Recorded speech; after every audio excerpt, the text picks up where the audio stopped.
Hello दोस्तों, connect to exam में आप लोगों का हमारे यूट्यूब चैनल पर स्वागत है। हमें आशा होगा आप लोग अच्छे होंगे और आप लोग की भी पढ़ाई चल रही होगी।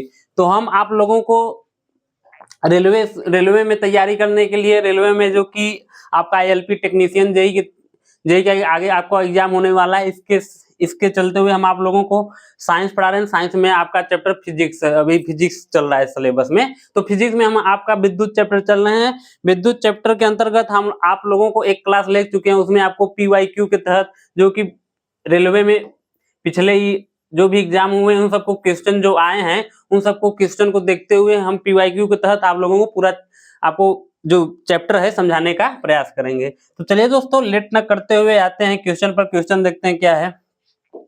क्वेश्चन देखिए दोस्तों, पहला क्या है, ध्यान दीजिएगा।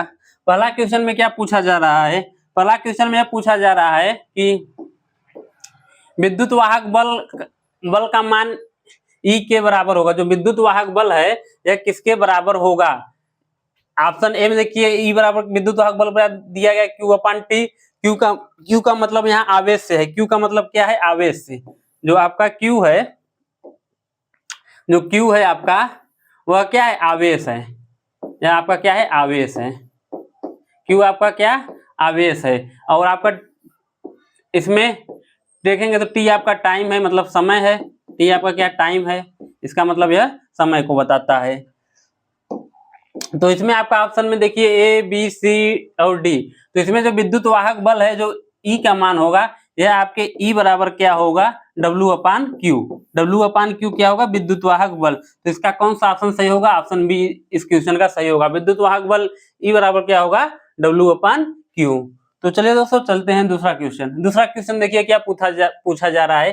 किसी परिपथ में विद्युत प्रवाह किसके द्वारा संभव होता है? आप लोग जानते हैं जो विद्युत का प्रवाह होता है यह इलेक्ट्रॉनों पर ही निर्भर है। इलेक्ट्रॉनों के विपरीत क्या होती है? विद्युत धारा का प्रवाह होता है। जैसे मान लेते हैं दो विभव है, दो बिंदु है। दो बिंदुओं में क्या है? विभव है। यहाँ मतलब दो, एक ये ए बिंदु है और यह आपका बी बिंदु है। यह आपका बी बिंदु है। मान लेते हैं यहाँ कोई विभव ए है, यहाँ विभव बी है। और विभव में क्या है? उच्च विभव है या निम्न विभव? यह क्या है? उच्च विभव। यह आपका उच्च विभव है। यह आपका निम्न विभव है। यह आपका क्या है? निम्न विभव। तो इलेक्ट्रॉन क्या हो रही है? बी से ए की तरफ आ रही है। इलेक्ट्रॉन क्या हो रही है? बी से ए की तरफ आ रही है। तो विद्युत धारा का प्रवाह किधर होगा? ए से बी की तरफ। विद्युत धारा का प्रवाह क्या होगा? ए से बी की तरफ होगा। ए से बी की तरफ। तो विद्युत प्रवाह किस कारण निर्भर होता है? इलेक्ट्रॉनों की गति के कारण ही विद्युत धारा का प्रवाह होता है। तो इसमें आपको इलेक्ट्रॉनों की गति किसमें दिया है? ऑप्शन डी आपका इसमें सही होगा। जो विद्युत धारा का प्रवाह किसके द्वारा संभव है? तो आपका विद्युत का प्रवाह इलेक्ट्रॉनों की गति के ही विपरीत क्या होती है? विद्युत धारा का प्रवाह होता है। इसलिए इसका ऑप्शन डी होगा। चलिए दोस्तों, चलते हैं अगला क्वेश्चन देखते हैं। अगला क्वेश्चन देखिए क्या पूछा जा रहा है। या कोई आपका आरेख दिया गया है। आप लोग ध्यान दीजिएगा, कोई इसमें देखिए आरेख है। ये कोई बेलनाकार आरेख है। इसमें देखिए ये जो तिरछे तीर नुमा दिख रहे हैं, ये आपके इलेक्ट्रॉन है। इसमें जो तीर नुमा दिख रहे हैं, ये आपके इलेक्ट्रॉन है। तो यह कोई इस चित्र के माध्यम से ऑप्शन में क्वेश्चन पूछा जा रहा है। तो देखिए पहला ऑप्शन क्या दिया गया है? बंद परिपथ में इलेक्ट्रॉनों की यादृच्छिक गति। यादृच्छिक का मतलब यह है कि इधर उधर की गति करना। तो यह हमेशा परिपथ, अभी आपको विद्युत परिपथ दो होते हैं। जैसे विद्युत जब परिपथ होगा, विद्युत जो आपका परिपथ होता है, विद्युत परिपथ मतलब इलेक्ट्रिक सर्किट। विद्युत परिपथ, जैसे आप लोगों को घरों में क्या हुआ है? विद्युत की सप्लाई आ रही है। तो वह किस कारण आ रही है? एक विद्युत सर्किट के, मतलब विद्युत परिपथ के द्वारा ही घरों की सप्लाई है। मतलब एक निश्चित मतलब की सप्लाई दिया गया है, कि नहीं कि इधर उधर तार को फैला दे के सप्लाई नहीं दिया गया। एक नक्शा नुमा मतलब एक निश्चित परिपथ बनाया जाता है। तो जो वो परिपथ में क्या होता है? परिपथ को एकदम सुटेबल बनाया जाता है, कहीं आपकी ऊर्जा की हानि न हो। तो ये आपका क्या है? विद्युत परिपथ है। विद्युत परिपथ दो, एक बंद परिपथ होता है, एक खुला। विद्युत परिपथ एक बंद और एक खुला। अब यहाँ खुला और बंद से मतलब आप लोग समझिएगा। बंद का मतलब मान लेते हैं विद्युत परिपथ में, या आपका कोई विद्युत परिपथ है। विद्युत परिपथ मान लेते हैं यहाँ कोई सेल लगा है, या यहाँ कोई क्या लगा है? यह आपका सेल होता है। और यहाँ आपका प्रतिरोध लगा है, या कोई एक छोटा सा विद्युत परिपथ है। जब विद्युत परिपथ में विद्युत की सप्लाई होती है, जब विद्युत परिपथ में विद्युत की सप्लाई होती है, तो हम लोग उस विद्युत सप्लाई को छेड़ने का काम नहीं करते हैं। हम लोग उस विद्युत सप्लाई को छेड़ने का काम नहीं करते हैं। मतलब यह है कि आप विद्युत सप्लाई अगर आपके घर में चल रही है, आपका कोई आपको काम करना है विद्युत सप्लाई के तहत, मतलब कुछ आपका पंखा बिगड़ गया है उसको निकालना है या बल्ब को निकालना है, तो विद्युत सप्लाई को आप बंद करेंगे। विद्युत सप्लाई को आप बंद करेंगे तभी आप विद्युत को, कुछ अगर आपका बिगड़ गया है तभी आप उसको देखेंगे। तो जो विद्युत सप्लाई में जब धारा बहती है, विद्युत सप्लाई में जब धारा बहती है तो वह धारा कैसी होती है, तब यह परिपथ क्या बोला जाता है, बंद परिपथ। जब विद्युत परिपथ में धारा बह रही है, धारा का सप्लाई हो रहा है, आपका बल्ब जल रहा है, पंखा चल रहा है, तो वह कैसा परिपथ होता है, बंद परिपथ होता है। जब विद्युत सप्लाई नहीं होती है परिपथ में, इस परिपथ में जब विद्युत सप्लाई नहीं होती है तो आपका कैसा परिपथ होता है, खुला परिपथ होता है। जब विद्युत की सप्लाई होगी, जब यहाँ क्या हो रही है, सप्लाई हो रही है, विद्युत की क्या हो रही है, सप्लाई। सप्लाई मतलब विद्युत का आदान प्रदान हो रहा है, विद्युत आ रही है हमारे घर में और हम विद्युत के तहत अपना कार्य कर रहे हैं, बल्ब जल रहा है, पंखा चल रहा है। और जो खुला परिपथ होता है इसमें विद्युत की सप्लाई नहीं होती। जो विद्युत की सप्लाई होती है इसमें विद्युत की सप्लाई नहीं होती है। जब विद्युत की सप्लाई नहीं होती है, तो जब विद्युत की सप्लाई नहीं होती है तो क्या होता है, इलेक्ट्रॉन, जानते हैं विद्युत परिपथ में किसकी प्रवाह होती है, इलेक्ट्रॉनों की प्रवाह होती है। इलेक्ट्रॉनों को विपरीत आपका विद्युत का प्रवाह होता है। जब विद्युत परिपथ में आपके इलेक्ट्रॉन प्रवाहित होंगे तभी धारा बहेगी। अब इलेक्ट्रॉन प्रवाहित होंगे तो मतलब इलेक्ट्रॉनों का प्रवाह, आप लोगों का हमेशा धारा का प्रवाह आप लोग जानते हैं क्लॉकवाइज होता है, और विद्युत और इलेक्ट्रॉनों का जो ये देखिए प्रवाह ये किधर हो रहा है, जब विद्युत धारा का प्रवाह क्लॉकवाइज हो रहा है, इलेक्ट्रॉनों का प्रवाह एंटी क्लॉकवाइज होता है। तो अगर परिपथ में धारा नहीं बहेगी तो इलेक्ट्रॉन गति नहीं करेंगे। जब परिपथ में धारा जब नहीं बहेगी तो इलेक्ट्रॉन गति नहीं करेंगे, तो इलेक्ट्रॉन क्या होते हैं, स्थिर हो जाते हैं, तो उसमें यादृच्छिक गति नहीं होती है। तो ये जो चित्र से में आया पता चल रहा है, इसमें इलेक्ट्रॉनों की गति क्या हो रही है, एक निश्चित है, मतलब ये इलेक्ट्रॉनों गति रुकी हुई है। इलेक्ट्रॉनों की एक ऐसा परिपथ है जो इलेक्ट्रॉनों की गति रुकी हुई है। यहाँ जब इलेक्ट्रॉनों गति रुकी होगी तो वह कैसा परिपथ होता है, वह खुला परिपथ होता है। और खुले परिपथ में धारा की प्रवाह नहीं होती है। जब इलेक्ट्रॉनों की प्रवाह नहीं होगी तो आप लोगों का परिपथ में धारा का भी प्रवाह नहीं होगा। तो इसलिए इसका ऑप्शन कौन सा सही होगा, ऑप्शन डी सही होगा। इस आरेख से यह प्रदर्शित होता है खुले परिपथ में इलेक्ट्रॉनों की कैसी गति होती है, यादृच्छिक गति होती है। यह आपके आरआरबी ग्रुप डी के एग्जाम में क्वेश्चन पूछा गया है। चलिए दोस्तों चलते हैं अगला क्वेश्चन। अगला क्वेश्चन आप लोग ध्यान दीजिएगा। देखिए दोस्तों क्या पूछा जा रहा है, वोल्टेज को स्थिर रखते हुए, मतलब वोल्टेज क्या किसको डिनोट करते हैं, वी से। वी को क्या किया जा रहा है, स्थिर रख दिया जाए, इसे कांस्टेंट बना दिया जा रहा है। इसे क्या बना दिया जा रहा है, कांस्टेंट बना दिया जा रहा है। तो वी बराबर आप लोग जानते हैं आई आर होता है, और आई बराबर क्या होता है, अगर आप आई बराबर देखेंगे तो वी बटे आर होगा। वी बटे आर किसके बराबर होगा, आई बराबर वी बटे अपान आर होगा। अगर हम वोल्टेज को इस यहाँ वी बटे आई आर का समझिएगा, यहाँ आई है या आर है।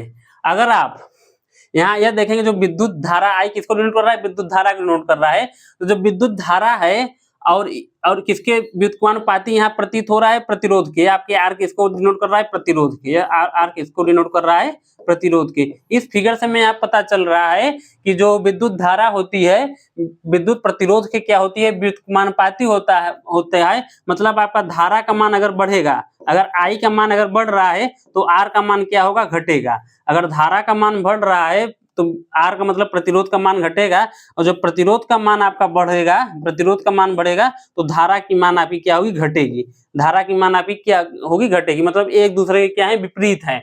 अब आप लोग यहाँ देखिएगा वोल्टेज को यह कब प्रक्रिया होगी, जब वोल्टेज को स्थिर रख दिया जाता है। अब वोल्टेज में अधिक लैंपों को एक श्रेणी परिपथ में जोड़ा जाता है, और परिपथ आप लोग जो विद्युत परिपथ होता है यह दो परिपथ में जोड़ा जाता है, एक श्रेणी परिपथ, एक समांतर परिपथ, मतलब सीरीज सर्किट और पैरेलल सर्किट। तो जो श्रेणी पथ में जोड़ा जा रहा है, जो प्रतिरोध है आर है, उसको किस में जोड़ा जा रहा है, श्रेणी परिपथ में जोड़ा जा रहा है। तो श्रेणी परिपथ का नेट प्रतिरोध होगा, मान लेते हैं जो आपका नेट प्रतिरोध होगा, यह आपका आर है, यह आपका नेट प्रतिरोध। जो श्रेणी परिपथ का नेट प्रतिरोध होता है वह R1 plus R2 plus R3, मतलब है डॉट डॉट डॉट डॉट, मतलब अधिक प्रतिरोध जुड़े होते हैं। तो श्रेणी परिपथ में जो आपका नेट प्रतिरोध होता है आपका R1 plus R2 plus R3 plus dot dot n तक, यहाँ मतलब मान लेते हैं अधिक प्रतिरोध जुड़े हुए हैं।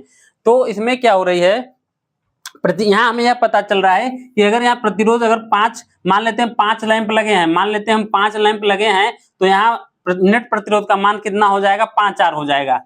एक लैंप का प्रतिरोध R है तो 5 लैंप का प्रतिरोध क्या हो जाएगा, 5R हो जाएगा। तो यहाँ क्या हो रहा है, प्रतिरोध का मान अधिक हो रहा है, प्रतिरोध का मान अधिक हो रहा है। तो यहाँ V को क्या किया जा रहा है, कांस्टेंट किया जा रहा है। V को क्या किया जा रहा है, कांस्टेंट किया जा रहा है। तो I बराबर क्या होगा, मान लेते हैं यहाँ प्रोपोर्शनल I बराबर I प्रोपोर्शनल आपका 1/5R होगा। तो यहाँ देखिए R का मान क्या हो रही है, बढ़ रही है। तो जो धारा का मान होगा वो घट जाएगा, धारा का मान होगा घट जाएगा। यह कब होगा, जब वोल्टेज क्या हो, जब स्थिर रहते हैं।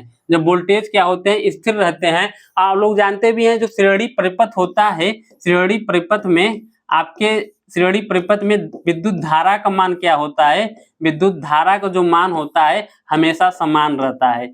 विद्युत धारा का मान हमेशा क्या रहता है, समान रहता है। श्रेणी परिपथ में विद्युत धारा का मान समान रहता है। यह कब होगा, जब इसमें देखिए क्या बोला जाएगा, जब वोल्टेज स्थिर, जब वोल्टेज स्थिर न होगी तब विद्युत धारा का मान समान होता है। लेकिन जब वोल्टेज को स्थिर रख दिया जा रहा है और अधिक लैंपों को एक श्रेणी परिपथ में जोड़ा जाता है तो परिपथ में कुल धारा का मान क्या होती है, घट जाती है। इसलिए इसका ऑप्शन क्या सही होगा, बी सही होगा। और समांतर परिपथ में आपके विभवांतर का मान समान रहता है। जो समांतर परिपथ होता है उसमें विभवांतर का मान समान रहता है। तो इसका ऑप्शन बी है। आपके आरबी एनटीपीसी के एग्जाम में क्वेश्चन पूछा गया है। चलिए दोस्तों चलते हैं अगला क्वेश्चन देखते हैं। अब अगला क्वेश्चन में आप लोग ध्यान दीजिएगा क्या पूछा जा रहा है। इलेक्ट्रिक वायर, हम लोग को जो विद्युत सप्लाई मिलती है हम लोग को घरों में, तो कैसे मिलती है, उसमें इलेक्ट्रिक वायर लगा होता है। क्या लगा रहता है, इलेक्ट्रिक वायर। अब इलेक्ट्रिक वायर क्या हुआ, लगा हुआ है। और अंतरराष्ट्रीय कोड जो इलेक्ट्रिक वायर का होता है, कुछ कोड निश्चित किए गए हैं। तो अगर आप लोग घर का वायरिंग कराएंगे तो 5-6 कलर के आपको वायर दिखेंगे। तो उन 5-6 कलर को वायर को क्या किया गया है, एक निश्चित कर दिया गया है कि यह एक मेन वायर होगा, एक अर्थिंग वायर होगा, एक इन्वर्टर का वायर होगा। उसको क्या किया गया है, उसको निश्चित कर दिया गया है। जैसे आप कोई वायरिंग करेगा तो एक आदमी करेगा, वायरिंग करके चल गया जो मिस्त्री वायरिंग करेगा। अब दूसरा आदमी आएगा, कुछ बिगड़ गया तो वह कैसे बताएगा कौन वायर किसका है। तो सभी जो मिस्त्री होते हैं, जो इलेक्ट्रीशियन होते हैं, आपके वायरिंग करते हैं, सभी लोग क्या करते हैं, जो तार का रंग का कलर होता है एक निश्चित मान रखते हैं कि एक तार क्या होगी, मान लेते हैं ग्रीन तार है तो ग्रीन तार आपकी क्या होगी, यह मान लेते हैं मेंस में चली गई, मेंस लाइन होगी इस कलर की तार। और मान लेते हैं एक ये कलर है, ये आपके अर्थिंग में चली गई, ये आपके क्या हो गई, अर्थिंग में चली गई। मान लेते हैं एक कलर और ले लिए, हरा ले लिए, ये आपके किस में हो जाएगी, ये आपके ऐसे मतलब ये इन्वर्टर में हो जाएगी। तो ऐसे ही क्या किया जाता है, तार के रंग कलर के हिसाब से ही घर की सप्लाई में, घर का जो आपके वायरिंग होता है कलर के अनुसार ही किया जाता है।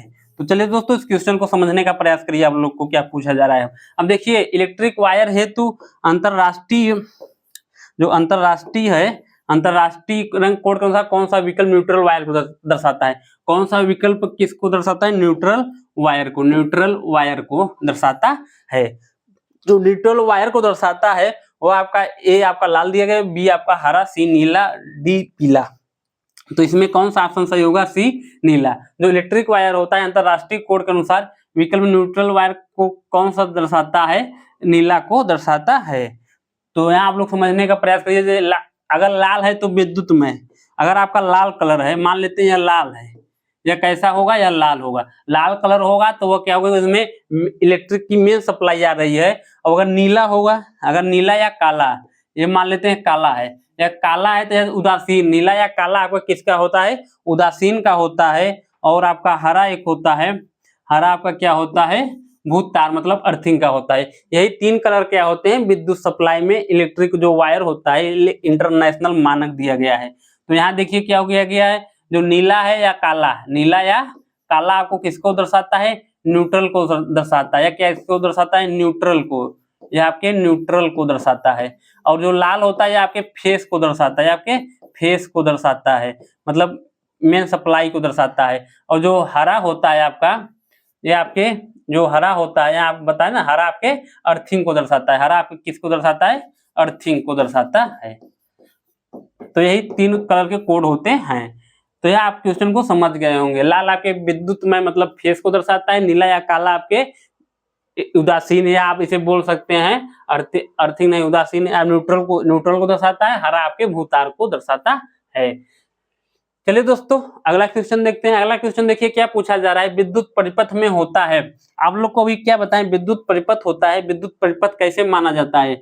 अगर जैसे कोई वायर है, तो वायर को विद्युत जा रही है, लेकिन इसे विद्युत परिपथ नहीं बोला जाएगा। विद्युत परिपथ तभी माना जाएगा जब घर में सप्लाई आती है, हम लोग को घरों की सप्लाई में एक निश्चित विद्युत परिपथ का यूज किया जाता है। विद्युत परिपथ दो प्रकार के होते हैं, श्रेणी परिपथ और समांतर परिपथ। जो समांतर परिपथ होता है, हम लोग को घर के वायरिंग में कौन सा परिपथ यूज होता है, आपके समांतर परिपथ यूज होता है। और जो रंग बिरंगी लाइटें होती हैं, आप लोग देखते होंगे दिवाली को दिनों में लोग झालर लगाते हैं, झालर में आप लोगों का श्रेणी परिपथ का यूज किया जाता है।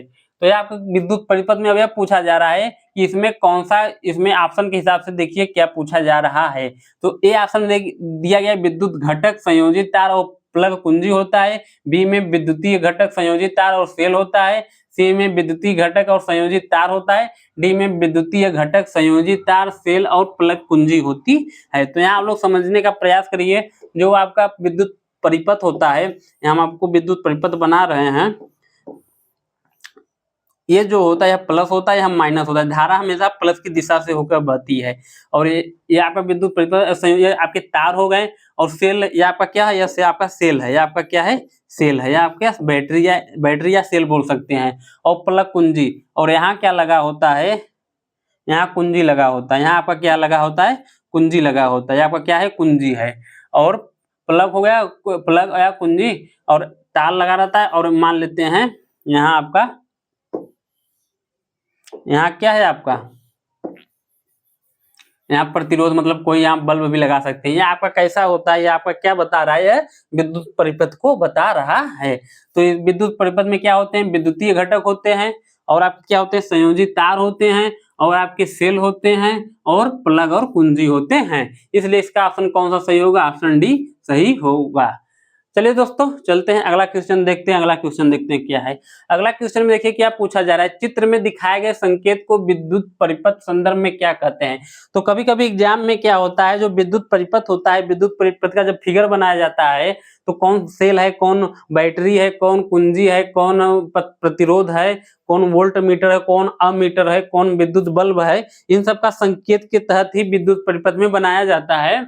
तो विद्युत परिपथ संकेत से भी एग्जाम में क्वेश्चन पूछ लिया जाता है। तो यहाँ पे देखिए विद्युत परिपथ के संदर्भ में इस चिन्ह के हिसाब से आप लोग क्या बोलेंगे, प्रतिरोध, बी में प्लग कुंजी, सी में विद्युत बल्ब, और डी में बैटरी। जो बैटरी होता है, आपका ध्यान दीजिएगा, सेलों को समूह को बैटरी कहते हैं, और बैटरी को हमेशा एक बैटरी को, सेलों को समूह को बैटरी कहते हैं। अगर यह क्या है, यह आपका सेल है, यह आपका सेल है। अगर 5-6 सेल जोड़ दिया जाए, मान लेते हैं ऐसे,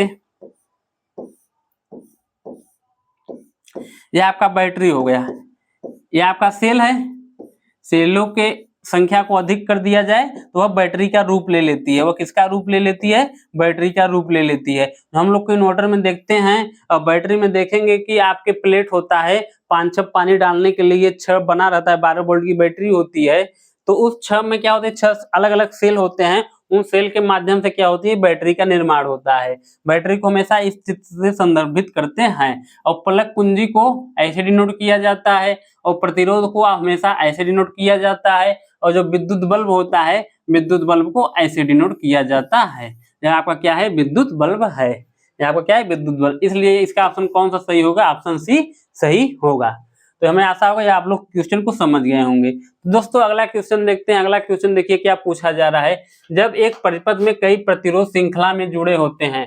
तो आप लोग को हम बता चुके हैं कि परिपथ हमेशा जो बनती है, दो परिपथ बनती है, एक श्रेणी परिपथ बनती है, एक समांतर परिपथ बनती है। तो श्रेणी परिपथ हमेशा क्या होता है, श्रेणी परिपथ में धारा का हमेशा मान समान रहता है, और समांतर परिपथ में हमेशा वोल्टेज का मान एक समान रहता है। इसलिए आप लोग कोई जाएंगे, अगर कोई आप पंखा लेंगे इलेक्ट्रिशियन की दुकान पे, कोई बल्ब लेंगे, तो उस बल्ब में आप लोग देखेंगे तो 220 वोल्ट और 50 हर्ट्ज लिखा रहता है। यह आपका हर्ट्ज क्या होती है, आवृत्ति होती है, और यह 220 वोल्ट होता है। मतलब यह वोल्ट में क्या होती है, कोई भी आप इस पृथ्वी पर, मतलब इस घर में यूज जितने भी उपकरण हैं, उसमें हमेशा 220 वोल्ट आपको लिखा मिलेगा। तो यह आपका 220 वोल्ट होता है, चाहे पंखा, चाहे बल्ब, चाहे टीवी, कोई XYZ हुआ, कितने वोल्ट का होगा, 220 वोल्ट का होगा। और यह काम किस पर करेगा, समांतर परिपथ पर काम करेगा, समांतर परिपथ पर। यह किस पर काम करेगा, समांतर परिपथ पर। तो इसमें देखिए क्या पूछा जा रहा है, एक परिपथ में कई प्रतिरोध जुड़े होते हैं। मान लेते हैं कई प्रतिरोध जुड़े हुए हैं, मान लेते हैं R1, R2 R3। प्रतिरोध का मतलब यह है जैसे विद्युत सप्लाई आ रही है तो आप लोग पंखा लगा देंगे, बल्ब लगा देंगे, तो प्रतिरोध का काम है विद्युत के सप्लाई में अवरोध उत्पन्न करना। जब अवरोध उत्पन्न यह करता है तो ये कुछ विद्युत की सप्लाई को अपने अंदर ग्रहण करेगा, कुछ क्षरण करेगा। मान लेते हैं सप्लाई आई, कुछ यह यूज किया तो कुछ ऊर्जा की हानि हुई, सप्लाई की हानि, विद्युत की हानि हुई, फिर कुछ यह यूज किया, कुछ यह यूज किया, कुछ यह यूज किया, तो यह आपके क्या होते हैं, प्रतिरोध होते हैं। अब श्रृंखला के तहत जुड़े हुए होते हैं तो श्रृंखला का मतलब यह है कि श्रेणी परिपथ, यहाँ श्रृंखला की बात किसकी हुई है, श्रेणी परिपथ। तो श्रृंखला में जो होता है नेट प्रतिरोध क्या होता है, नेट प्रतिरोध R1 plus R2 plus R3 होता है। मान लेते हैं 3 प्रतिरोध जुड़े हैं। अगर समांतर प्रतिरोध में पूछा जाए तो इसमें नेट प्रतिरोध आपका क्या होगा, 1/R1 plus 1/R2 plus 1/R3। अब देखिए क्वेश्चन में क्या पूछा जा रहा है, जुड़े करंट का मान क्या होगा। करंट का मान हमेशा क्या होता है, श्रृंखला परिपथ में हमेशा समान रहता है। श्रृंखला परिपथ में हमेशा क्या रहता है, समान रहता है। समान ऑप्शन में नहीं दिया है तो आपका एक ही रहता है, यह ऑप्शन दिया, इसलिए इसका ऑप्शन डी सही होगा। तो जो श्रृंखला परिपथ में होता है हमेशा धारा का मान क्या होता है, समान होता है, लेकिन वोल्टेज का मान भिन्न भिन्न होता है। वोल्टेज का मान भिन्न भिन्न होता है और जो समांतर परिपथ होता है उसमें वोल्टेज का मान समान होता है, लेकिन धारा का मान क्या होता है, भिन्न भिन्न होता है। इसलिए श्रेणी परिपथ में आप लोग देखेंगे कोई विद्युत की जो सप्लाई, उन लोग को जो तीव्रता होगी, बल्ब की तीव्रता क्या होगी, उसमें एक समान होगी। जो बल्ब जलेगा उसमें एक समान जलेगा क्योंकि उसमें धारा का मान समान है। और अगर आप लोग देखते हैं कि जो घरों के हम जो सप्लाई आती है, कोई बल्ब ज्यादा वाट का तो वो अधिक उजाला करेगा, तो उसमें वो धारा अधिक खींच रहा है, और कोई छोटा बल्ब है वो कम सप्लाई ले रहा है तो वह कम उजाला करेगा, इसलिए उसमें धारा का मान कम या घटता, हर एक उपकरण के लिए अलग अलग होता है। तो इसमें और जो श्रेणी क्रम होता है इसमें धारा का मान एक ही रहता है। चलिए दोस्तों चलते हैं अगला क्वेश्चन। अगला क्वेश्चन देखिए क्या पूछा जा रहा है, विद्युत धारा का एक सतत और बंद मार्ग क्या है। अभी आप लोग को हम बताए हैं जब परिपथ क्या होता है, परिपथ को जब बंद कर दिया जाता है तो उसमें सप्लाई दी जाती है, और जब परिपथ को सप्लाई जब दी जाएगी, परिपथ बंद रहेगा तो आप उसे छेड़छाड़ नहीं कर सकते हैं। छेड़छाड़ करेंगे तो आपको करंट लग सकता है, और ऐसा कभी करना भी नहीं चाहिए। तो जब बंद परिपथ होगा तो वह किसको डिनोट करता है, मार्ग को डिनोट करता है, मेष को डिनोट करता है, विद्युत परिपथ को डिनोट करता है, कि लूप को डिनोट करता है। जब धारा का सतत और बंद परिपथ होता है तो हमेशा विद्युत परिपथ को डिनोट करता है। तो इसका ऑप्शन कौन सा सही होगा, ऑप्शन बी सही होगा। यह आपके आरआरबी जे के भी एग्जाम में क्वेश्चन पूछा गया है। तो चलिए दोस्तों चलते हैं अगला क्वेश्चन। अगला क्वेश्चन देखिए क्या पूछा जा रहा है, ऐसे वायर जो घरों के बिजली संचारित करते हैं उसमें किसकी कोडिंग होती है। अब आप लोग ध्यान दीजिएगा, जो हम लोग को घरों में सप्लाई आती है तो उसमें देखते हैं उसमें कोड रहता है, वायर रहता है, वायर के ऊपर क्या करता है, एक प्लास्टिक नुमा कोड चढ़ाया जाता है ताकि हम लोग को तार सटे न, तार सटेगा तो सप्लाई में क्या होगी, तापी ऊर्जा उत्पन्न हो जाएगी, आग लग सकता है। इसलिए तार को क्या किया जाता है, कोडिंग किया जाता है, क्योंकि जानते हैं तार की सप्लाई 3, आप लोग को भी हम क्या बताएं, भू तार, फेज, न्यूट्रल, मतलब अर्थिंग, फ्यूज, फेज और न्यूट्रल, यह 3 प्रकार से हम लोग को घर में सप्लाई आती है, सबका अलग अलग यूज है। तो तीनों को उस सब बचाने के लिए क्या किया जाता है, कोडिंग किया जाता है। वो प्लास्टिक की क्या होती है, कोडिंग होती है। तो वह किस मतलब केमिकल से बना होता है, क्वेश्चन में पूछा जा रहा है। ऑप्शन ए में पॉलीविनाइल क्लोराइड, ऑप्शन बी में आपका पॉलीथीन, ऑप्शन सी में पॉलीथाइल फ्लोराइड, ऑप्शन डी में पॉलीस्टेरीन क्लोराइड। तो इसमें आपका क्या होता है, ऑप्शन ए सही होगा, पॉलीविनाइल क्लोराइड का बना होता है। जो विद्युत जब आती है हम लोग को घरों में तो वह किसकी प्लास्टिक का चढ़ा रहता है, पॉलीविनाइल क्लोराइड का वह कवर चढ़ा रहता है, इसलिए इसका ऑप्शन ए सही होगा। तो चलिए दोस्तों चलते हैं अगला क्वेश्चन देखते हैं। अब अगला क्वेश्चन क्या है कि विद्युत परिपथ में बैटरी का उपयोग क्यों किया जाता है। विद्युत परिपथ में बैटरी का उपयोग क्यों किया जाता है। तो अब विद्युत परिपथ को आप लोग जानते हैं, थोड़ा पानी पी लें आपको तब बताते हैं। तो हेलो दोस्तों, तो अगला क्वेश्चन में देखते हैं, विद्युत परिपथ में बैटरी का उपयोग क्यों किया जाता है। अब बैटरी का उपयोग क्यों किया जाता है, ऑप्शन ए में धारा उत्पन्न करने हेतु, ऑप्शन बी में इलेक्ट्रॉन उत्पादन हेतु, ऑप्शन सी में विभवांतर उत्पादन हेतु, ऑप्शन डी में विभवांतर मापन हेतु। जो हम लोग के बैटरी होता है, बैटरी का उपयोग क्यों किया जाता है, वो विभवांतर उत्पादन हेतु, इसलिए इसका ऑप्शन सी सही होगा। तो ये आप लोग को ध्यान होना, याद कर लीजिए, जो विद्युत परिपथ में अगर बैटरी का उपयोग किया जा रहा है वो किस लिए किया जा रहा है, विभवांतर उत्पादन हेतु। क्योंकि जो विभवांतर होता है, एक विद्युत वाहक बल ई बराबर क्या होता है, I R plus I small R होता है। तो जो इसमें आर जो यह स्मॉल आर है यह किसका प्रतिरोध होता है, यह बैटरी का होता है, यह बैटरी का होता है। कैपिटल आर होता है यह उसमें लगे हुए प्रतिरोध का होता है। तो विभवांतर मापने हेतु किसका उपयोग किया जाता है, विभवांतर उत्पादन हेतु बैटरी का उपयोग किया जाता है। तो चलिए दोस्तों अगला क्वेश्चन देखते हैं। सर्किट में श्रृंखला में प्रतिरोधक जुड़े होते हैं, सर्किट के माध्यम से धारा का मान है। जो श्रृंखला होती है तो श्रृंखला में अगर प्रतिरोधक जुड़े होते हैं, श्रृंखला का मतलब यह है कि जो परिपथ होता है दो होता है, एक श्रेणी परिपथ एक समांतर परिपथ। तो उसमें श्रेणी परिपथ की बात हो रही है। श्रेणी परिपथ की जब बात हो जाए तो आपको दिमाग में आ जाना चाहिए कि उसमें जो धारा का मान होता है समान रहता है, एक ही रहता है, इसलिए इसका ऑप्शन ए सही होगा। और समांतर परिपथ में धारा का मान अलग अलग होता है। चलिए दोस्तों अगला क्वेश्चन देखते हैं। दिए गए परिपथ में यह कोई क्या है, परिपथ में का प्रवाह वामावर्त, वामावर्त का मतलब यह है एंटी क्लॉकवाइज। यह किसको बता रहा है, एंटी क्लॉकवाइज, एंटी क्लॉकवाइज।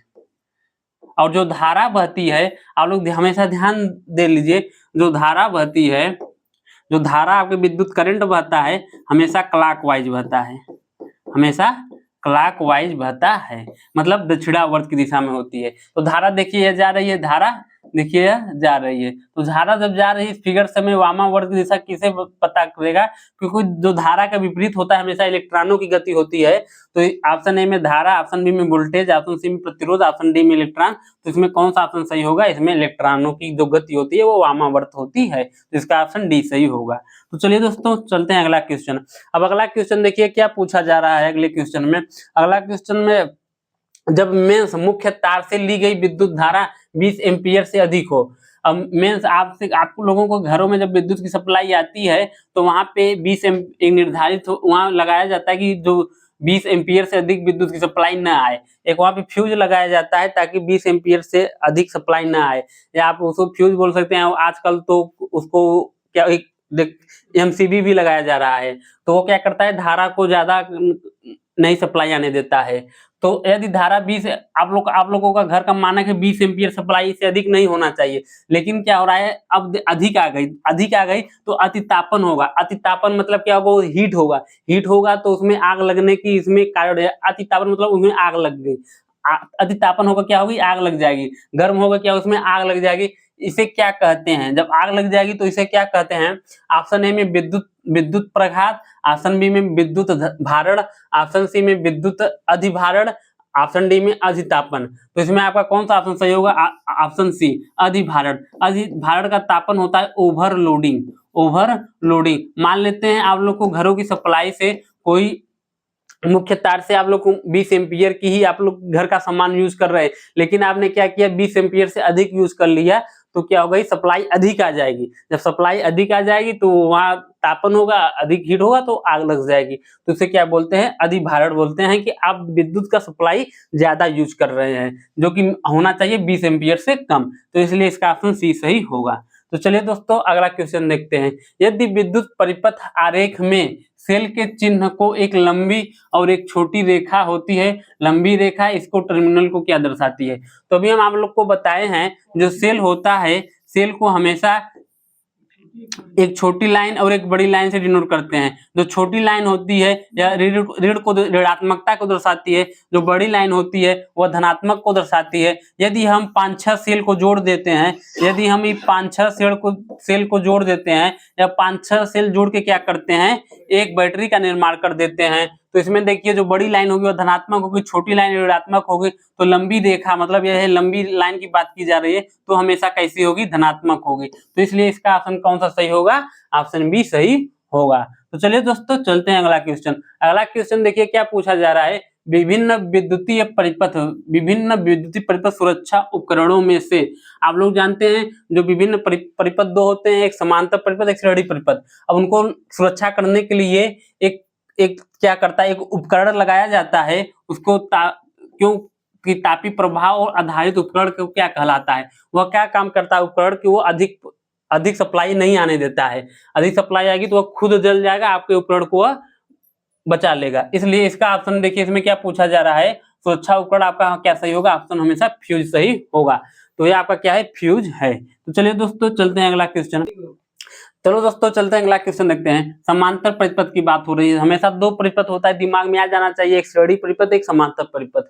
यदि किसी खराबी के कारण विद्युतीय उपकरण के कार्य करना बंद कर दें तो सभी अन्य विद्युतीय उपकरण क्या।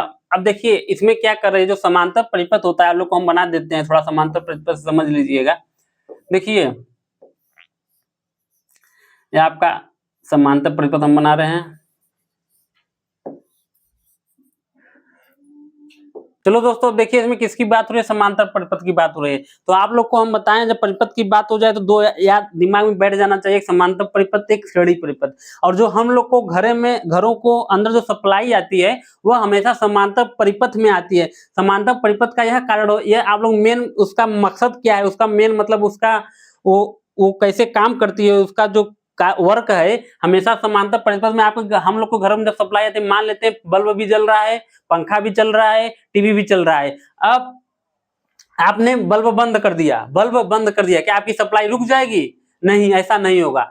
तो ये यही अगर इस देखिए एक समांतर परिपथ में अगर हम इस कनेक्शन को काट दें, इस बल्ब को क्या करें, बंद कर दें, या कोई मान लीजिए बल्ब लगा है, इसको हम बंद कर देते हैं तो आपकी सप्लाई जो कि तो इसमें बनी रहेगी, इन दोनों में बनी रहेगी, इसमें कोई हानि नहीं होगी। तो यही क्वेश्चन में पूछा जा रहा है, इस पर कोई प्रभाव, इसका ये समझ लीजिए इस पर कोई प्रभाव नहीं पड़ेगा। तो यही क्वेश्चन में पूछा जा रहा है, अगर ये खराब हो जाए, अगर ये वाला खराब हो जाए तो उसमें क्या होगी, तो आप लोग ऑप्शन से समझिएगा। ए में क्या दोगुनी क्षमता से कार्य करेगी, या आपके दोगुनी क्षमता से कार्य करेगी, ऐसी कोई बात नहीं है। ऑप्शन बी में कार्य नहीं करेंगे मतलब ये टोटल खराब हो जाएंगे, ऐसा नहीं बात है। और सामान्य रूप से कार्य करते रहेंगे, इसलिए इसका ऑप्शन सी सही है। बल्कि ये जो दो उपकरण हैं आपके सामान्य रूप से कार्य करते रहेंगे, यह आपका ऑप्शन सी सही होगा। लेकिन यही श्रेणी परिपथ में क्या होता है, अगर एक भी उसमें आपका जो उपकरण लगे उसमें बंद हो जाएगा तो सारे सप्लाई बंद हो जाएगी, मतलब कोई भी बल्ब नहीं जलेगा। तो चलिए दोस्तों ये आपका ऑप्शन सी सही है। अगला क्वेश्चन देखते हैं। अगला क्वेश्चन देखिए क्या पूछा जा रहा है, एक सर्किट आरेख में, या कोई देखिए सर्किट आरेख हम आप लोग को बनाए हैं, यहाँ पर क्या है सर्किट आरेख है। तो दिए गए प्रतीक का उपयोग इस प्रकार किया जाता है, यह मतलब किसका उपयोग किसके बारे में प्रदर्शित कर रहा है। ऑप्शन ए में एक तार का संयुक्त है, ऑप्शन बी में एक बैटरी बी, ऑप्शन सी में एक बिजली बल्ब, ऑप्शन डी में प्रतिरोध है, एक प्रतिरोधी आर। तो इसमें कौन सा ऑप्शन सही होगा, ऑप्शन डी है। किसको डिनोट कर रहा है, प्रतिरोधी आर को डिनोट कर रहा है। और जो विद्युत बल्ब होता है, विद्युत बल्ब आपके ऐसे डिनोट किया जाता है, आपके किसको दर्शा रहा है, विद्युत बल्ब को दर्शा रहा है। और बैटरी आप लोग जानते हैं एक छोटी लाइन एक बड़ी लाइन होती है, ये आपकी बैटरी को दर्शा रही है। और यह आपका तार संयुक्त तार, ये आपका तार है। तो ये इसका कौन सा ऑप्शन सही होगा, ऑप्शन डी सही होगा। तो चलिए दोस्तों चलते हैं अगला क्वेश्चन। उक्त प्रतीक का प्रतिनिधित्व करता है, यह आपका भी है। जब भी की बात भी कहीं भी लिखा हो तो वोल्ट मीटर आपको याद हो जाना चाहिए, वोल्ट मीटर आपको वोल्ट मीटर क्या हो याद हो जाना चाहिए। तो भी आपका यह ऑप्शन ए में देखिए क्या बिना जुड़े तार की क्रॉसिंग है, ऑप्शन बी में एक वोल्ट मीटर है, ऑप्शन सी में परिवर्तनीय प्रतिरोध या धारा नियंत्रक है, ऑप्शन डी में प्रतिरोध आर का एक प्रतिरोध है। इसमें कौन सा ऑप्शन सही होगा, ऑप्शन बी सही होगा। यह क्या है, वोल्ट मीटर है। और जो धारा नियंत्रक होता है, अभी आपको इसमें देखिए प्रतिरोध या एक प्रतिरोध, तो प्रतिरोध होता है हमेशा ऐसे बनाया जाता है, आपका क्या है प्रतिरोध है। अगर हम एक ऐसी तिरछी लाइन बना दें तो यह क्या हो जाती है, धारा नियंत्रक। यह किस रूप में बदल जाएगी, प्रतिरोध या धारा नियंत्रक, मतलब यह धारा को क्या करेगी, धारा को कम या अधिक करने का काम करेगी। तो अगर इस क्वेश्चन के बाद देखेंगे तो ये आपका भी किसको डिनोट कर रहा है, एक वोल्ट मीटर को डिनोट कर रहा है। तो चलिए दोस्तों ये आपका क्या है, वोल्ट मीटर। देखिए अगर ऐसे आपको वोल्ट मीटर को डिनोट करेगा, आपके एग्जाम में फिगर से भी क्वेश्चन पूछ लिया जाएगा, कौन किसको डिनोट कर रहा है, वोल्ट मीटर है। और यह आपका एमीटर है, यह प्रतिरोधक है, आपका क्या है प्रतिरोधक है। और यह आपका धारा नियंत्रक है। इस प्रतिरोध को अगर हम क्या करें, एक तिरछी लाइन खींच देते हैं, धारा नियंत्रक का काम करती है। और यह आपका है विद्युत सेल। और अगर हम विद्युत सेल की संख्या को क्या करते हैं, बढ़ा देते हैं, तो यह किसके रूप धारण कर लेती है, यह बैटरी बन जाती है। आपका क्या है, बैटरी है। यह आपका क्या है, बैटरी। तो इस फिगर से भी ऐसे ही सरल क्वेश्चन एग्जाम में पूछ लिया जाता है। चलिए दोस्तों अगला क्वेश्चन देखिए। अगला क्वेश्चन ये पूछा जा रहा है, ये प्रत्येक 4 ओम के दो प्रतिरोध, 4 ओम के कितने प्रतिरोध हैं, 2, मतलब R1 और R2। R1 और R2 कौन कौन से हैं, 4 ओम के 2 प्रतिरोध हैं। 4 ओम के क्या हैं, 2 प्रतिरोध हैं। तो इन और 5 वोल्ट की बैटरी भी कितना दिया गया है, वोल्ट कितना दिया है, 5 वोल्ट की बैटरी के साथ समांतर क्रम की बात आ जाए तो इसका जो नेट प्रतिरोध होता है 1/R बराबर 1/R1 प्लस 1/R2, ये आपका क्या होता है, नेट प्रतिरोध होता है। अब नेट प्रतिरोध आप लोग निकालेंगे तो 1/4 होगा, और यहाँ भी 1/ क्या हो जाएगा, 4 होगा। जब हर बराबर रहता है ऊपर जुड़ जाता है 2/4 हो जाएगा। तो यहाँ R का मान आप देखेंगे तो नेट R का मान क्या हो जाएगा, यहाँ 2 ओम आएगा। जो नेट R का मान क्या है, यहाँ 2 ओम आ जाएगा। और कितने वोल्ट की धारा भरे, 5 वोल्ट की परिपथ में धारा भरे। तो 5 वोल्ट का विभवांतर है, विभव है, तो प्रवाहित कुल धारा का मान मतलब I का मान पूछा जा रहा है। अब V बराबर क्या होता है, IR होता है। V बराबर क्या होता है, IR होता है। I बराबर क्या होगा, V/R होगा। I बराबर V/R। V का मान कितना दिया गया है, V का मान 5 वोल्ट दिया गया है, 5 वोल्ट, और R का मान कितना दिया गया है, 2 दिया गया है। अगर हम 5 में 2 का भाग करेंगे तो कितना आ जाएगा, I बराबर आपका क्या होगा, 2 दूनी 4, 2 पंचे 10, 2.5 एम्पियर। तो जो विद्युत धारा का मान होगा कितना होगा, 2.5 एम्पियर होगा। 2.5 एम्पियर किस ऑप्शन में दिख रहा है, ऑप्शन सी में दिख रहा है, इसलिए इसका ऑप्शन सी सही होगा। तो इसमें आपको एक मतलब फार्मूला याद होना चाहिए, V बराबर IR। अगर V बराबर IR आपको याद हो जाएगा तो आप एग्जाम में ऐसे क्वेश्चन को आसानी से बना पाएंगे। तो आप लोग जैसे हम क्वेश्चन को बता रहे हैं, जैसे न्यूमेरिकल आ गया तो आप लोग प्रयास करिए लगाने का। जब आप लोग अपने से लगाएंगे तब आप एग्जाम में आसानी से क्वेश्चन भी बना पाएंगे। तो हमें आशा होगा आप लोग क्वेश्चन को समझ गए होंगे। तो चलिए दोस्तों अगला क्वेश्चन देखते हैं। अगला क्वेश्चन देखिए, यह पूछा जा रहा है 200 वाट की एक बल्ब। अगर आप कोई बल्ब लेंगे तो आप पूछेंगे कितने वाट का बल्ब है, या जितना वाट का बल्ब होगा वो उतनी क्या होगी, विद्युत का यूज करेगी। तो ये कितने वाट का बल्ब है, 200 वाट। मतलब P बराबर कितना दिया गया है, 200 वाट दिया गया है। P बराबर आपका 200 वाट, और 220 वोल्ट के स्रोत से जुड़ा है। मतलब विभवांतर कितना दिया गया, V बराबर 220 वोल्ट दिया गया है। तो बल्ब में प्रवाहित होने वाली धारा I को पूछा जा रहा है। किसका मान पूछा जा रहा है, I का मान पूछा जा रहा है। तो आप लोग जानते हैं P बराबर क्या होता है, VI। P बराबर क्या होता है, VI। यह क्या होती है, शक्ति होती है, मतलब बल्ब की शक्ति P बराबर VI। तो I बराबर क्या होगा, इसमें I का मान पूछा जा रहा है, P/V। I का मान कितना होगा, P/V होगा। अब हम यहाँ P का मान कितना है, P का मान आपका 200 वाट है, और V का मान कितना है, 220। V का मान कितना है, 220। आप यहाँ 0 कैंसिल होगा,